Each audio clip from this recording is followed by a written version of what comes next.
কলকাতায় রথযাত্রায় অংশগ্রহণ করলেন বিরোধী দলনেতা শুভেন্দু অধিকারী। আয়োজনে সারা ভারত কীর্তন বাউল ভক্তিগীতি কল্যাণ ট্রাস্ট।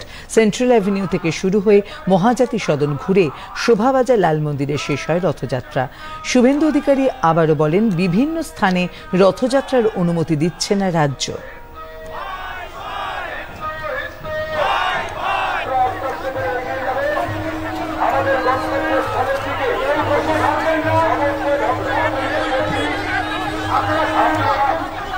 আর যতক্ষণ রাজীব কুমার, বিনীত গোয়েল, মনোজ বর্মার মতো পায়দাসরা থাকবে ততক্ষণ এই জিনিস হবে।